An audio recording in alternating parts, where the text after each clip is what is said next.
Hello అండి, అందరికీ నమస్కారం. ఇవాళైతే పోహా చేశానండి. నేను తింటుంటే మా ఆయన డ్యాన్స్ వేస్తున్నారు. కొంచెం సపరేట్గా చేస్తున్నాను మా బాబు కోసం. వాడు కారం తినడు, అందుకని కొంచెం సపరేట్ ఇలా చేసుకోండి, చాలా బాగుంటుంది. ముందుగా అయితే మనము పోపు దినుసులు అన్నీ వేసేసుకొని పల్లీలు వేసుకోవాలి. తర్వాత కొంచెం బీన్స్, క్యారెట్, ఇలా బీన్స్ అయితే చిన్నగా కట్ చేసుకొని వేసుకోండి.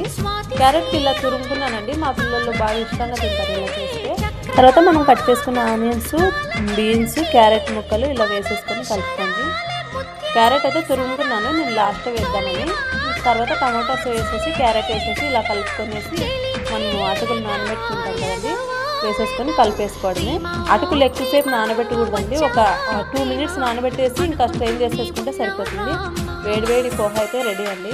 నాకైతే చాలా ఇష్టం ఇది. ఇలా చేసుకోండి, చాలా బాగుంటుంది. చిన్నపిల్లలకి కూడా చాలా మంచిది తినిపించడం వల్ల. వారానికి ఒకసారన్నా తినిపించండి పిల్లలకి, ఇది చాలా మంచిది. వెజిటేబుల్స్ అన్నీ వేసాను కాబట్టి చాలా బాగుంటుంది. వీడియో నచ్చితే లైక్ చేసి సబ్స్క్రైబ్ చేసుకోండి. Thank you.